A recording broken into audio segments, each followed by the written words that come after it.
Hey everyone, Bret here. Time for your September 2025 Greater Houston Housing Market Update. Going to go through these numbers pretty quick. Might editorialize a little at the end. A lot of cool data here. This is not your average monthly update. We got some movement here, folks. Single family home sales increased 11.9% year over year. So August of 25, 11.9% more home sales than August of 24. Days on market for single family homes went from 47 days to 52 days.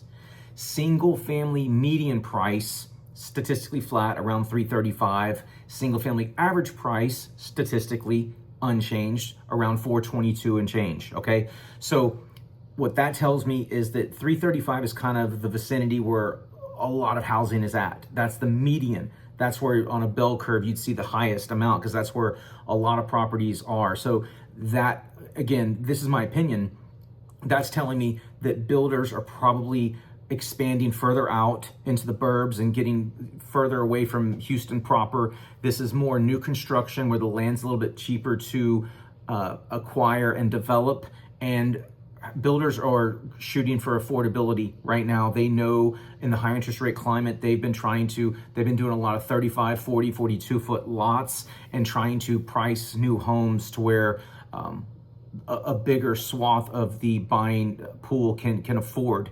Okay, so that's why I think 335 is that they're building smaller, more affordable homes. That's just my guess. Okay, single family home months of inventory expanded to 5.4 months, up from 4.4 months last August. Okay, this is the greatest August inventory since 7.1 months of inventory was recorded in 2011.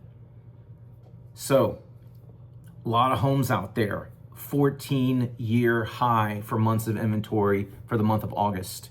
Okay, townhome and condo closings declined 13.5%. Median price declined in townhome and condo 7.1% to $210,000. Average price down 4.4% to about $248. Let's call it $250. Okay, so townhome and condo prices are softening. Okay, total property sales increased 9.2%. Okay, so total dollar volume rose almost 11%. Okay, so 9% more sales, 11% higher volume. So that tells me that total property sales, which are lots, townhome, condo, single family, all that stuff added together, selling for a little bit higher than it did last year. And guys, okay, editorializing time. I'm recording this video on 9/11.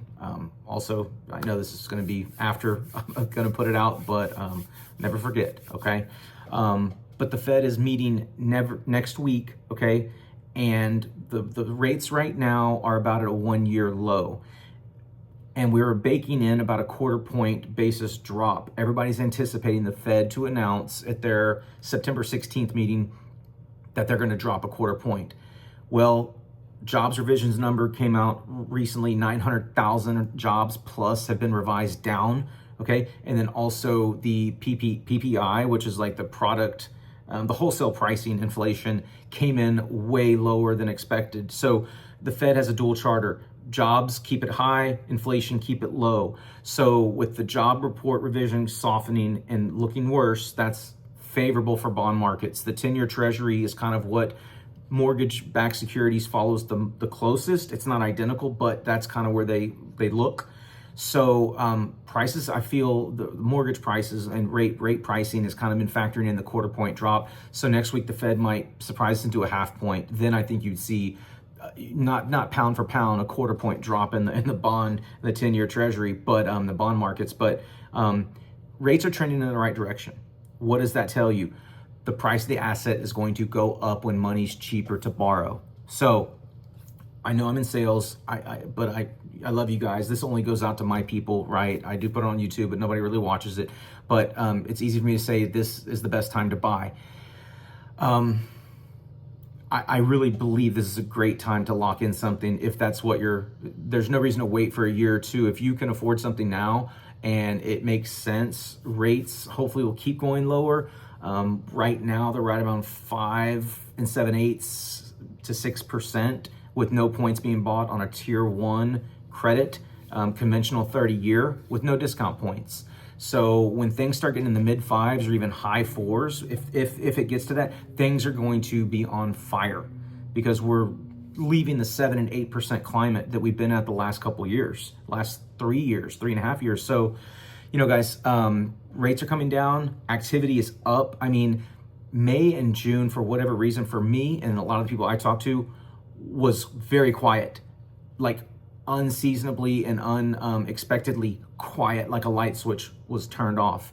I would say for me, late July, August, and even beginning of September, properties are moving, contracts are being submitted, people are much more active, which is typically not what happens when school starts back up.